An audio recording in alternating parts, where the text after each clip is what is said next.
Hello everyone, good afternoon, good morning आप सभी को।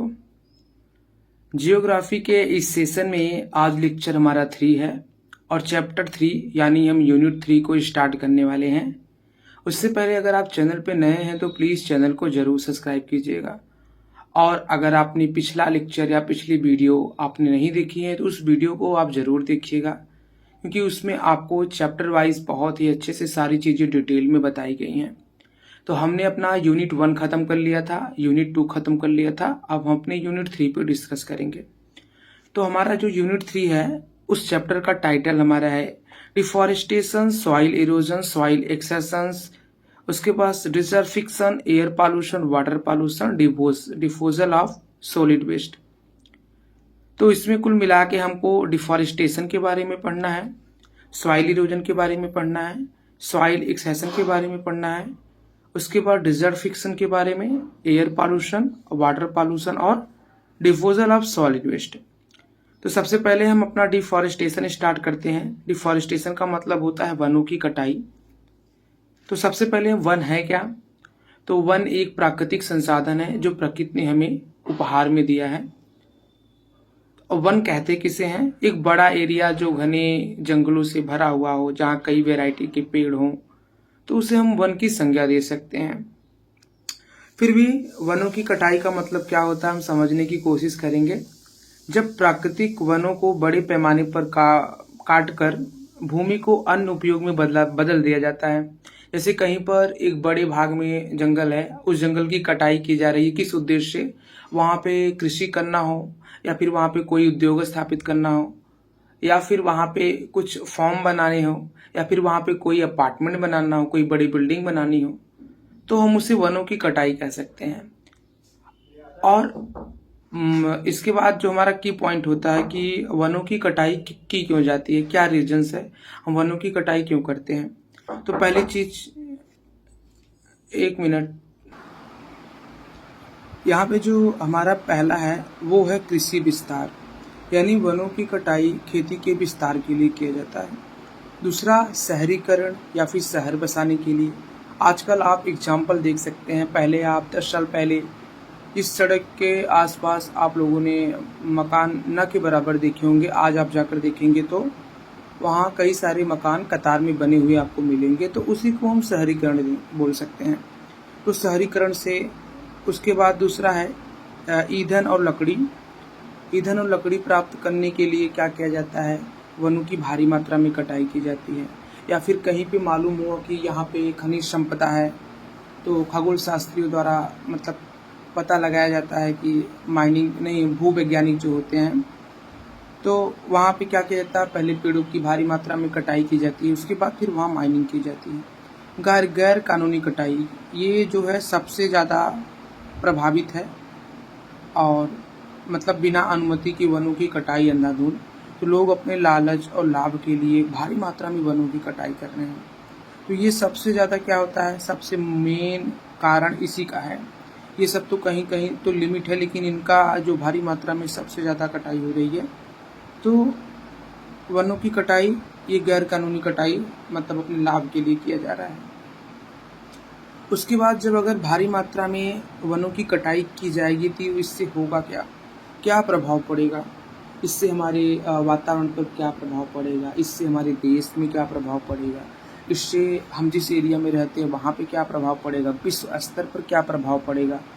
तो पहले तो जैव विविधता में कमी आएगी। पिछले लेक्चर में हमने आपको अच्छे से बताया था डाइवर्सिटी के बारे में, जैव विविधता क्या है, पारिस्थितिक तंत्र क्या है। तो आई होप कि उसमें आप अच्छे से समझे होंगे। तो आपको जैव विविधता में कमी का मतलब है जीवधारियों में कमी, जंगल में रहने वाले जीव, उनका घर छिन जाएगा, उनके आवास छिन जाएंगे, उनकी वो सारी प्रक्रियाएं स्थगित या रुक जाएंगी, उनको जंगल छोड़कर कहीं दूसरी जगह जाना पड़ेगा, या फिर वो जहाँ पे रहेंगे वो सुरक्षित नहीं महसूस करेंगे।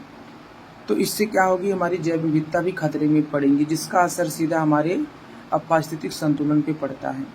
दूसरा है मिट्टी का क्षरण, मतलब अगर पेड़ पौधे की भारी मात्रा में कटाई की जाएगी तो मिट्टी का बहाव होगा, बारिश से क्या होगी, मिट्टी भारी मात्रा में बह जाएगी।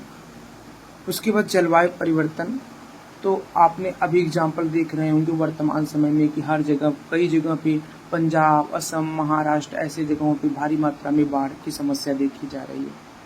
तो इसका क्या कारण हो सकता है? इसके मुख्यतः 3 कारण होते हैं। पहला तो ये जलवायु परिवर्तन हो गया। दूसरा हो सकता है कि मौसम प्रणाली असंतुलित हो गई होगी, या फिर हमारा मतलब जैव विविधता के साथ छेड़छाड़। ये सारी चीज़ें जो ये प्राकृतिक आपदाएं होती हैं इनके लिए जिम्मेदार होती हैं। वर्षा में कमी हो सकता है, क्योंकि क्या होते हैं, वृक्ष हमारे सबसे बड़े सहयोगी होते हैं वर्षा कराने में। अगर पेड़ों की भारी मात्रा में कटाई होगी तो वर्षा की कमी देखी जा सकती है।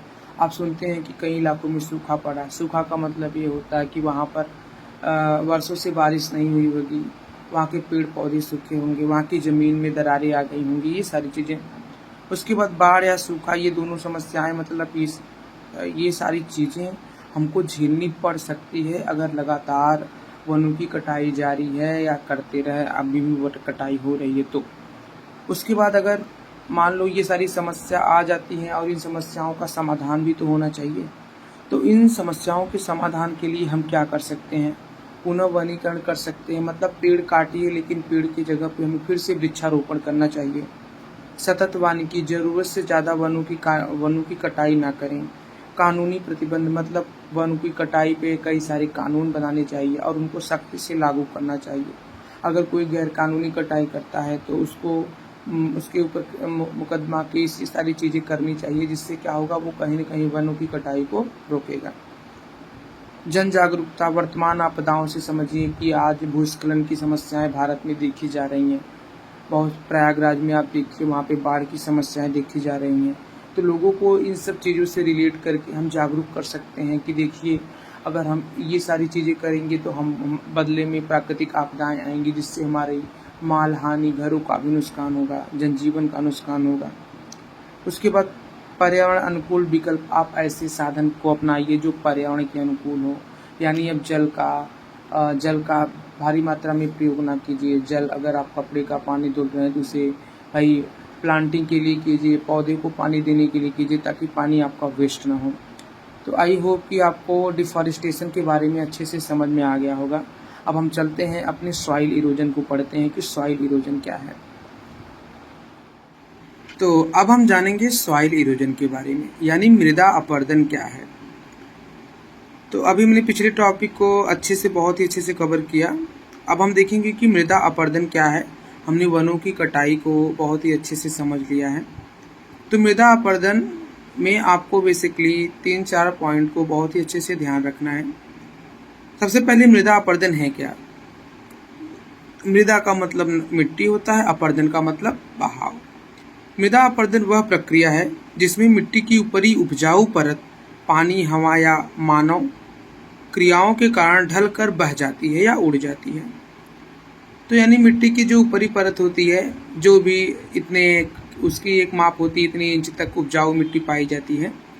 तो अगर उस मिट्टी का किसी कारणवश, चाहे वो मानव के द्वारा, चाहे वो प्रकृति के द्वारा, अपने आप उड़ जाती है या कहीं बह के चली जाती है, या मानव हस्तक्षेप से वो भूमि क्या हो जाती है, बंजर रूप में हो जाती है, मतलब उसमें उपजाऊपन समाप्त हो जाता है,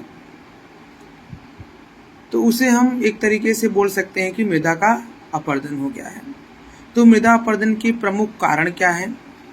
तो मृदा अपरदन के अगर कारणों की बात करें तो वनों की कटाई।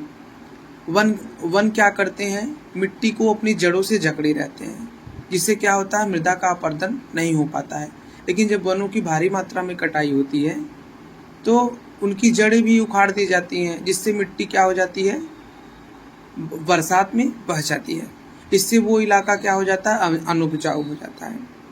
उसके बाद अत्यधिक खेती, यानी भारी मात्रा में खेती करने से क्या होता है, भी मिट्टी का अपरदन होता है। वो कैसे? तो चलिए वो जानते हैं कि अगर अत्यधिक मात्रा में हम खेती करते हैं तो मिट्टी का अपरदन कैसे होता है। अत्यधिक खेती करने से क्या होता है, मिट्टी का बहाव होता है। यानी आप एक ही वर्ष में कई सारी फसलों को अगर बोते हैं, उपजाऊ लेते हैं, उसे उगाते हैं, तो इससे क्या होता है, मिट्टी का कटाव बहाव बहुत तेज़ी से होता है। धीरे धीरे मिट्टी ढीली हो जाती है और फिर क्या हो जाता है, उसका उपजाऊपन खत्म होने के कारण वो उड़ने लगती है, बहने लगती है। उसके बाद हम देखते हैं असंतुलित सिंचाई, यानी अगर ज़रूरत से ज़्यादा खेतों में आप सिंचाई करेंगे तो मिट्टी ढीली हो जाती है, और मिट्टी ढीली होने से क्या होता है, उसका बहाव होने लगता है। पशु चराई, अगर आप भारी मात्रा में पशुओं को खेत में चराते हैं तो मिट्टी नीचे से ऊपर आ जाती है और फिर वो हवा के माध्यम से उड़ने लगती है। इस प्रकार भी क्या होता है, मृदा का अपरदन होता है। उसके बाद ढालू भूमि पर खेती करना। अगर आप ढालू भूमि पर खेती करते हैं, सिंचाई के दौरान क्या होता है, मिट्टी का कटाव बहाव तेजी से होता है। तो ये आप कुछ छोटे नहीं, एक बहुत बड़े इलाके में ऐसा कुछ करने से होता है। तो भारी मात्रा में मिट्टी का अपरदन होता है तेज हवा और बारिश की वजह से। जैसे आपका चक्रवात या फिर पवन, बहुत तेज हवाएं चल रही हैं, बारिश की वजह से मृदा का अपरदन होता है। उसके बाद देखते हैं कि मृदा अपरदन के प्रकार। जल अपरदन कैसे होता है भाई? जब जल के माध्यम से क्या होता है, मिट्टी का बहाव होता है तो उसे हम जल अपरदन बोलेंगे। पवन अपरदन में क्या होता है, हवाओं के माध्यम से मृदा का अपरदन होगा तो आपका मृदा अपरदन होगा। गली अपरदन, कभी कभी जल क्या होता है, मिट्टी में एक नाली की तरह बना देता है, उसको एक गली की तरह काट देता है। इस प्रकार भी मृदा का अपरदन होता है तो उसे हम गली अपरदन बोलते हैं। पत्तीदार अपरदन क्या होता है? पत्तीदार अपरदन का मतलब ये होता है कि मिट्टी की ऊपरी परत धीरे धीरे करके बहने लगती है और इस प्रकार के अपरदन को हम पत्तीदार बोलते हैं। अब आ जाते हैं इसके प्रभाव को समझते हैं कि अगर मृदा अपरदन किसी क्षेत्र में हो रहा है तो उसका क्या प्रभाव पड़ता है। तो पहली चीज़ तो उपजाऊ मिट्टी की हानि होगी। अगर मृदा अपरदन बार बार हो रहा है तो मिट्टी का उपजाऊपन समाप्त हो जाएगा। अब वो मिट्टी बंजर हो जाएगी, उसमें फसल अच्छी उगेगी नहीं, या फिर उपजाऊपन मतलब उसमें अच्छी से फसल होगी नहीं। कृषि उत्पादन में कमी, जैसे पहले आपका एक एकड़ में 10 कुंटल होता था ना, तो इस बार 5 ही होगा, यानी उसका उपजाऊपन, उसकी ताकत क्या है, खत्म हो चुकी है। भूमि का बंजर होना, धीरे धीरे भूमि क्या हो जाती है, बंजर हो जाती है और वो कृषि योग्य नहीं रह जाती है। बाढ़ या सूखा बढ़ना, ये भी इसका प्रभाव है। मतलब बाढ़ या सूखे से क्या हो जाता है, मिट्टी भारी मात्रा में बह जाती है। इससे भी क्या होता है, मिट्टी पर प्रभाव पड़ता है। पानी के स्रोतों से गाद भरना, पानी जब बहता है तो क्या होता है, जो हमारे पानी के स्रोत होते हैं उसमें गाद भर जाते हैं। जैसे नहर, तालाब, अगर भारी मात्रा में वहाँ से मिट्टी बह रही है तो वो नदियाँ, नहरें भर जाती हैं, जिससे पानी हम तक नहीं पहुँच पाता है। तो ये सारे इसके प्रभाव हो गए। अब हम जानते हैं कि इसकी रोकथाम के लिए क्या क्या हम कर सकते हैं। तो वृक्षारोपण करिए भाई, भारी मात्रा में पेड़ लगाएंगे तो उससे मिट्टी का बहाव कम होगा। कंटूर खेती करें। कंटूर खेती का मतलब ये होता है कि समानांतर जुताई। अगर पहाड़ी वाले इलाके में कर रहे हैं तो आप समानांतर, ताकि आप ऊपर से पानी छोड़े तो पानी पूरा नीचे तक फैल जाए और संतुलित सिंचाई हो। टेरेस फार्मिंग का मतलब आपका यही होता है कि हम ढालू इलाके में ढालू इलाके में क्या कर सकते हैं कि हम परतदार खेती करें, या हमको अपने खेतों में संतुलित जल का प्रवाह करें, इस प्रकार की फार्मिंग। या पशुचारण और पर नियंत्रण। तो पशुचारण पर बहुत ज़्यादा नियंत्रण रखना होगा, क्योंकि उनके पैरों से क्या होता है, मिट्टी की ऊपरी परत ऊपर आ जाती है, जिससे वो क्या होता है, धीरे धीरे बाद में बहने लगती है।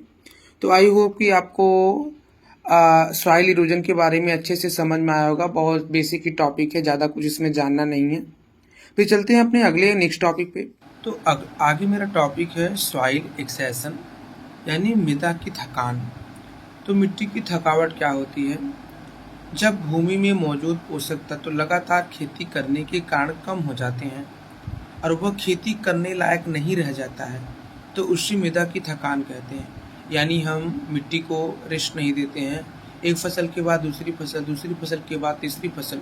अगर इस तरीके से हम खेती करते हैं तो मिट्टी के जो पोषक तत्व होते हैं वो ख़त्म हो जाते हैं और धीरे धीरे मिट्टी हमारी क्या हो जाती है, अनउपजाऊ हो जाती है। यानी उसमें हम खेती करेंगे तो कुछ उपजाऊपन नहीं होगा। उसी चीज़ को हम क्या बोलते हैं, मृदा की थकान बोलते हैं, मृदा की थकावट बोलते हैं। इसका सबसे मेन कारण क्या होता है, एक ही फसल को बार बार बोना। जैसे अगर किसी खेत में हम चावल की खेती कर रहे हैं तो एक बार चावल की खेती करने के बाद पुनः उसी खेती को करना, तो क्या होता है, एक तरह की फसलों को बोने से उसकी जो पोषक तत्व की मात्रा होती है वो भारी मात्रा में फसल क्या करती है, खींच लेती है। रासायनिक खाद और कीटनाशकों का अत्यधिक प्रयोग, इनके प्रयोग से भी क्या होती है, मिट्टी की उर्वरक क्षमता कम होती है। उसके बाद जैविक खाद का उपयोग न करना, और हम सब आर्टिफिशियल जो खादें हमारी मार्केट में मिलती हैं, जिनसे उत्पादन तो बढ़ता है लेकिन उससे मृदा का नुकसान होता है, उस तरीके की खादों का उपयोग करने से ही क्या होता है, मृदा में थकावट आती है। अत्यधिक सिंचाई और जल निकासी की कमी, यानी पानी तो बहुत भर जाता है लेकिन उसमें पानी को निकालने की सुविधा न होती है। आप लोगों ने कभी कभी खेतों में देखा होगा जहाँ पे अधिकतर नमी रहती है, वहाँ के पौधे आप देखेंगे धीरे धीरे खत्म होने लगते हैं। तो नमी से क्या होता है, पौधे में क्षारीयता बढ़ जाती है, जिससे फसलें नष्ट होने लगती हैं। और उसके साथ साथ क्या होता है, मिट्टी में भी क्षारीयता बढ़ जाती है, और क्षारीय जगह पे क्या होते हैं, पौधे अच्छे से विकसित नहीं हो पाते हैं।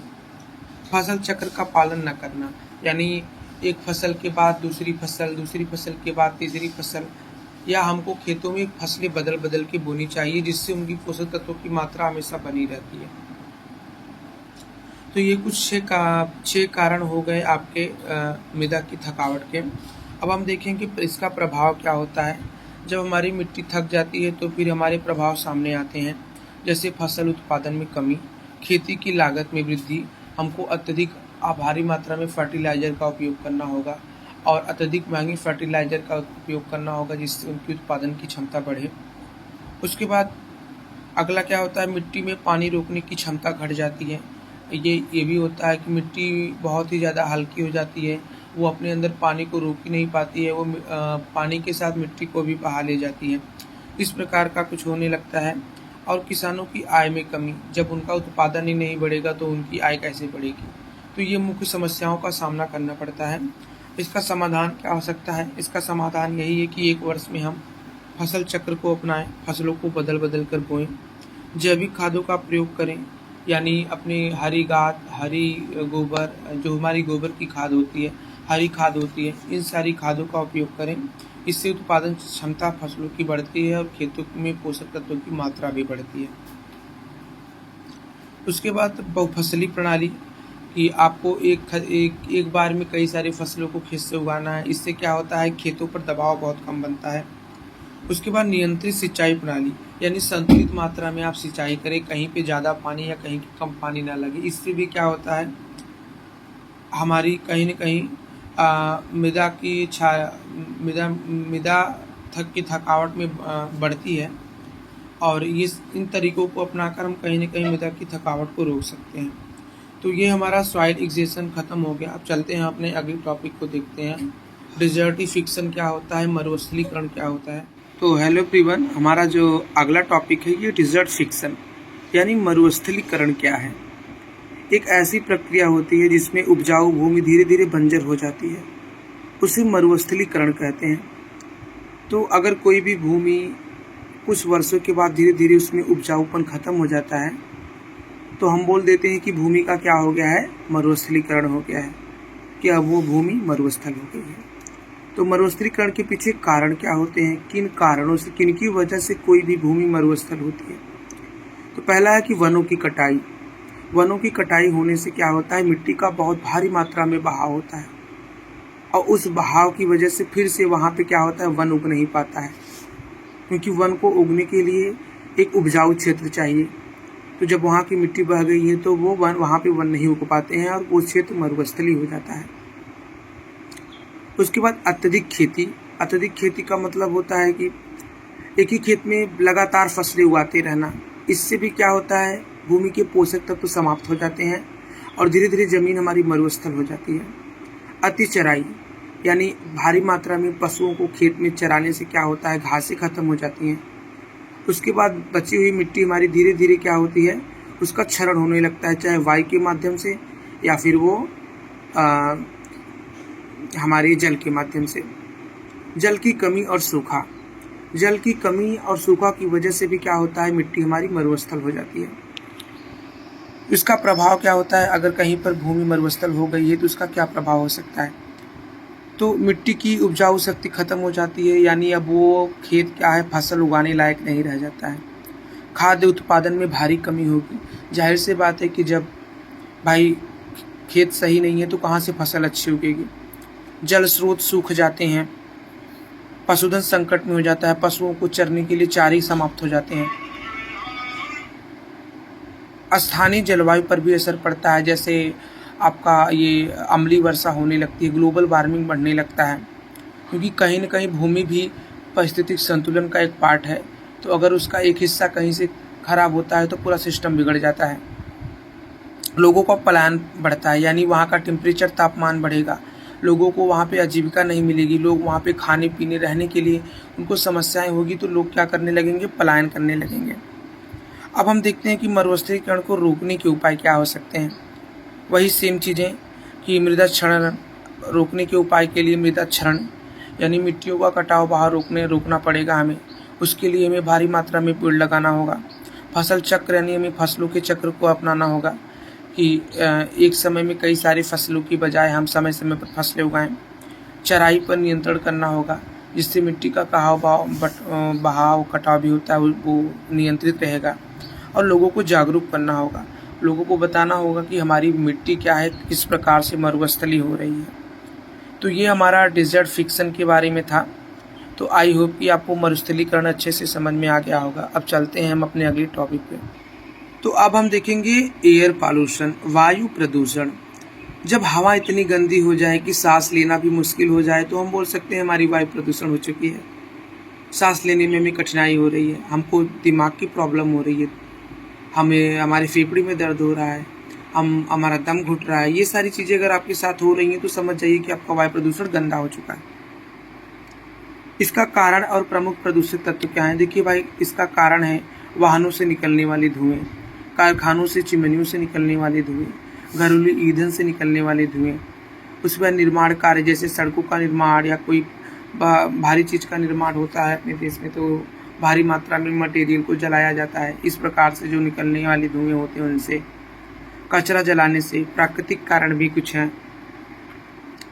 और ये हमारा जो वायु प्रदूषण होता है तो उसको गंदा करने वाली जो गैसें हैं हमारा वो CO है, कार्बन डाइऑक्साइड है, ये CO2 है जो सल्फर डाइऑक्साइड जो हमारे फेफड़े के लिए हानिकारक होती है, नाइट्रोजन डाइऑक्साइड जो हमारी क्या करती है, इसकी त्वचा के लिए बहुत ही ज़्यादा नुकसानदायक होती है, और हमारा ये ओजोन परत जो होता है, ओजोन गैस, ये भी बहुत ही ज़्यादा हानिकारक होती हैं। इन सभी का वायु में मिलने से ग्लोबल वार्मिंग बढ़ती है, पृथ्वी का तापमान बढ़ता है, ये सारी समस्याएं हमारे साथ होने लगती हैं। अब इसके दुष्परिणाम क्या क्या हो सकते हैं भाई? पर्यावरण पर प्रभाव पड़ेगा, आपका अम्लीय वर्षा होगी, ग्लोबल वार्मिंग बढ़ेगा। उसके बाद क्या होगा कि हमारा जो पृथ्वी का संतुलन है वो बिगड़ेगा, मानव स्वास्थ्य पर भी प्रभाव पड़ेगा, लोगों को तरह तरह की बीमारियां होंगी फेफड़ों से रिलेटेड, पशुओं पर भी प्रभाव पड़ेगा इसका। उसके बाद रोकने का उपाय क्या हम कर सकते हैं भाई? सार्वजनिक वाहनों का प्रयोग करें, यानी जो जैसे रेलगाड़ी हैं या फिर ऐसे वाहनों का अपनी पर्सनल बाइक से न जाकर हम सार्वजनिक वाहन का उपयोग करके जाएं। इलेक्ट्रिक वाहन या साइकिल का उपयोग करें, वृक्षारोपण करें, PNG CNG ऊर्जा वाली गैसों का उपयोग करें, कचरा न जलाएं। तो ये इसके उपाय हो सकते हैं। स्वस्थ हवा है तो स्वस्थ जीवन है। यदि वायु प्रदूषण न हो तो क्या होगा? ये भी बहुत ही ज़्यादा इम्पॉर्टेंट क्वेश्चन है। अभी तक तो हमने देखा कि वायु प्रदूषण किस लिए होता है, लेकिन अगर वायु प्रदूषण न हो तो फिर हमारे देश में क्या परिवर्तन होगा, हम जो इस जगह पे रहते हैं वहाँ क्या परिवर्तन होगा। लोग साफ शुद्ध हवा में सांस लेंगे, बीमारियाँ कम हो जाएंगी, मानसिक शांति, अच्छा मूड, लोगों को मानसिक प्रॉब्लम कम होगी, पर्यावरण संतुलित रहेगा और लोगों की दृष्टि साफ होगी, वो दूर तक चीज़ों को अच्छे से देख सकेंगे। तो ये सारे वायु प्रदूषण न होंगे तो प्रभाव उसके होंगे। चलते हैं अब हम अगले टॉपिक पे। अब यहाँ पे अगला है जल। अगर जल प्रदूषण न हो तो क्या होगा? देखो भाई, अगर अपने देश एरिया में जल प्रदूषण नहीं होगा तो उससे क्या होगा? लोगों को स्वच्छ पानी मिलेगा, साफ़ सुथरा पानी पिएंगे तो उनको पानी से रिलेटेड कोई भी बीमारियाँ नहीं होंगी, जैसे पीलिया, हैजा, डायरिया, टाइफाइड, ये सारे रोग जो होते हैं जल से होने वाले रोग हैं। भारी मात्रा में लोगों की इनसे मौत होती है, तो लोग कहीं न कहीं बचेंगे और उससे उनकी जीवन प्रत्याशा भी बढ़ेगी। जल जीवों को भी सुरक्षित रहेंगे। जैसे प्लास्टिक अगर हम समुद्र में फेंक रहे हैं तो समुद्री कछुए की भारी मात्रा में मौतें हो रही हैं और खेती को भी फ़ायदा होगा और प्राकृतिक जल स्रोत सुंदर और स्वच्छ रहेगा। उसके बाद अगला हमारा पॉइंट है डिस्पोजल ऑफ सॉलिड वेस्ट, यानी जो हमारे ठोस कचरे होते हैं उनका निपटान हम कैसे करेंगे। ये भी बहुत बड़ी समस्या हमारे लिए है, हमारे देश में है। यहाँ पे उनके निपटान के लिए कुछ और तरीके बताए गए हैं, जिन तरीकों को अपना करके हम ठोस कचरों का निपटान कर सकते हैं। जैसे कि ठोस कचरे का हमको भूमि में दबा देंगे तो इससे कम जगह पे ज़्यादा भारी मात्रा में कचरे दब जाएंगे और इससे नुकसान भी होगा, कहीं न कहीं भूमि प्रदूषित होगी और हमारा जल प्रदूषित होगा। दहन विधि में क्या होता है, अधिक तापमान पे कचरे को जलाने से क्या होता है, वायु प्रदूषण कम होता है, लेकिन एकदम से एक नहीं कह सकते हैं कम होता है, फिर भी थोड़े बहुत चांस होते हैं। पुनः चक्रण चीज़ों को पुनः उपयोग करें, जैसे कागज़ हो गया और बहुत सारी चीज़ें होती हैं जिनका हम रिसाइकल करके यूज कर सकते हैं, तो वो यूज करें। जैविक खाद बनाना, यानी हम जो घर से निकले ठोस अपशिष्ट से उनसे हम जैविक खाद बना सकते हैं, वो हमारे लिए एक संसाधन के रूप में भी काम करेगा। स्वच्छ लैंडफिल, इसमें क्या होती है, कचरे को परतों में दबाया जाता है जिससे वायु प्रदूषण कम होता है। ये कुछ तरीके हैं जिनको अपनाकर हम क्या कर सकते हैं, अपने ठोस कचरे का निपटान कर सकते हैं। अभी हमारे चैप्टर का आखिरी लाइन है कि ठोस कचरा यदि सही तरीके से निपटाया जाए तो ये संसाधन बन सकता है। जैसा कि हमने आपको बताया कि अगर हम अपने घर से निकले अपशिष्ट को सही तरीके से उसका यूज करें तो वो एक तरीके से हमारे लिए फर्टिलाइज़र का काम करेगा, जिनका उपयोग हम कृषि और बागवानी में कर सकते हैं। लेकिन यदि लापरवाही से किया जाए तो पर्यावरण स्वास्थ्य को संकट में डाल सकता है। इसी प्रकार से हमारा ये तीसरा चैप्टर भी खत्म होता है। अब हम अगले टॉपिक में अपना चौथा टॉपिक स्टार्ट करेंगे, और उससे पहले अगर आप चैनल पर नए हैं तो प्लीज़ चैनल को ज़रूर सब्सक्राइब कीजिएगा, क्योंकि यहाँ पे आपको वही मिलेगा जिसकी आपको ज़रूरत है।